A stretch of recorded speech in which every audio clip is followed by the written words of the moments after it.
Hi, guys, and welcome to Classic Rock and Country Music Facts and Trivia. Appreciate you being here. Before we get started, you know the drill. If you don't know the drill, it's because it's your first time here, because you hear it from me all the time. Subscribe. There you go. Thank you. Today's video is on David Lee Roth, one-time frontman for the band Van Halen, and he finally shares the reason why Van Halen banned brown M&Ms from their concerts. And it's legit, a legit reason. Want to know what it is? Okay, let's find out.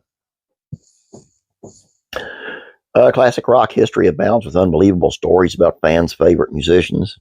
Perhaps one of the most notorious controversies, well, if you can call it that, is Van Halen's infamous demand regarding the candy allowed backstage at its shows. However, was this requirement actually a smart business move? Let's find out.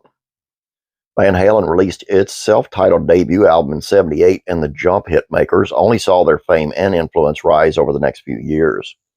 So at the height of their success, it became a big deal when news broke that Van Halen concert contracts included a stipulation that no brown M&Ms were allowed in the backstage area. Musicians and other celebrities often make explicit demands in their contracts to accommodate their needs or desires. But even by those standards, the specificity of Van Halen's brown M&M stood out. The band was heavily criticized for it all the time. Although the clause didn't keep Van Halen from rocking, the band released albums into the 2010s. Was it a wise move? According to a 2014 Entrepreneur article, Van Halen had good reason to ban brown M&Ms from its concerts. At first glance, the demand seems like a prime example of artists taking advantage of their fame and exercising their egos. However, former Van Halen frontman David Lee Roth revealed there was a lot more to it. Indeed, its inclusion might have prevented the band and its team from entering a hazardous environment, putting everyone at risk. The real reason for M&M's clause was to ensure Van Halen's demands had been met across the board. If no brown M&Ms were present, the band could rest assured the contract had been thoroughly read and adhered to, including the security precautions.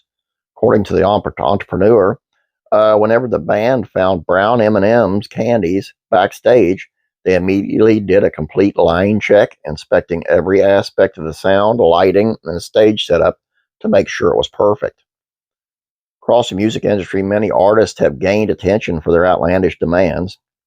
Foo Fighters in particular have fun with this part of the business, allowing tour manager Gus Brandt to include over-the-top details in their contract riders. But at least in Van Halen's case, there seems to have been a practical reason. As much as public perception might have taken the band to task, the business rationale behind the no brown M&Ms clause is sound. With Van Halen playing a wide range of venues, the rider ensured that the group could safely and effectively put on the show fans came to see.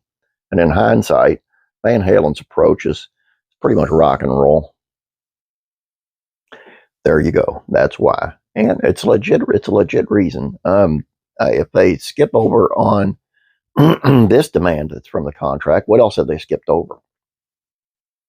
And, this is the one that's going to stand out above all, because it's so ludicrous, Anyway, that's all I have for you. Please don't forget to subscribe.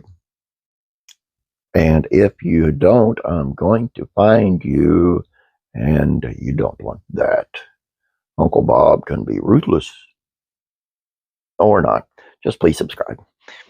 Have a great day. God bless you. I'll be praying for you.